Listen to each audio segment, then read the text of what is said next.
Today we're working on our warm, cool fall leaves. So we're going to be using real leaves, or you can use these stencils, or you can just draw your own leaves too. And our goal is to get 8 leaves on our paper. So far I have 1, 2, 3, 4, 5, 6. So I need 2 more. But we also want them to look like they're just falling onto the paper. So you don't want to have them side by side. Leaves do not fall perfectly in order. Instead, we want them more random. So if I'm looking here, I might do this one. Oh, it fits in nicely right here. And then you just trace it with your pencil. Now, I don't always do the stem. I can add the stem in later and just draw some little lines. Okay, that's completely up to you.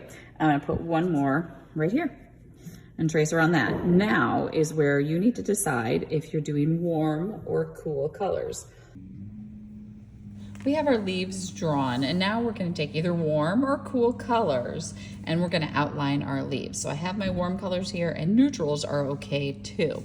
So I'm going to take my marker, and I'm going to go around the edges.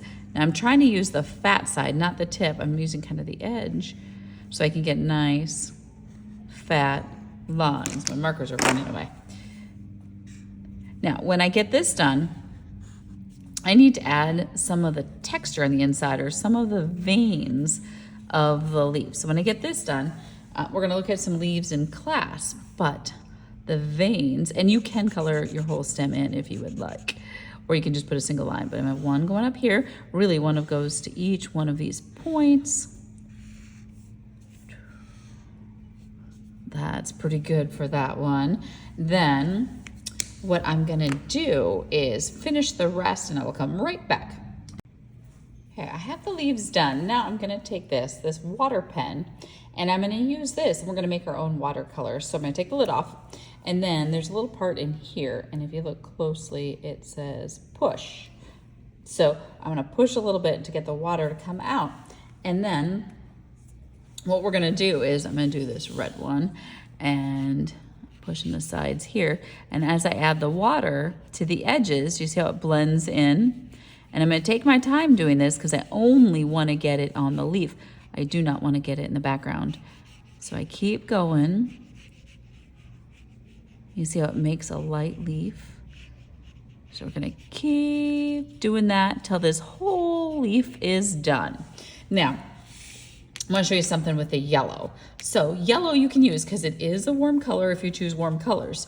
But when you're doing this, it's going to get a little red in there from the last one. But if you look, you can't see the yellow really well. It's working, but yellow is such a light color. It is not going to show that much. It shows a little bit, but it's not going to be as bright as the red. So we're gonna do this for all of our leaves, and I will be right back. Okay, I just wanted to show you what it looks like when it's done. Now, what I am gonna do is when it's dry, some of my veins have kind of blended out. So when it's dry, I can always go back in with a marker, and I can add those lines in again. Have fun.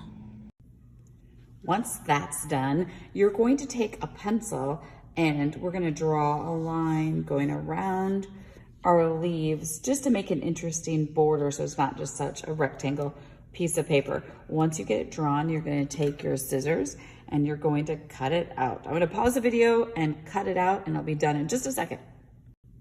All right, now I have it cut out. So I used warm or cool colors. Cool is correct. Now we're going to make a frame for this out of construction paper. You need to use the opposite. So I chose cool colors for this. So for the background, I need to pick a warm color. That is the way you're going to show me that you understand the difference between warm and cool.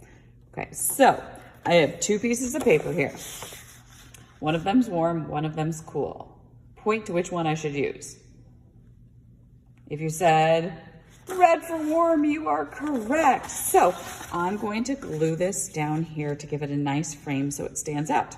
Now, one thing, we're going to use glue. Which piece of paper do you put the glue on? The red piece or the white piece? The correct answer is the white piece. I always put the glue on the piece that is the smallest because then I know where the edge is. So I'm gonna turn this over. I probably wanna move this away for a second so I don't get glue on it. I'm gonna open my glue so it has that little space. Then I'm going to put glue around the edge. The middle, I really don't need to worry about. It's the edge that's important. I'm gonna put a line of glue around the edge, going round and round and round and round and round. Sometimes if I have a big center area, I might put an X, but you do not have to do that part either.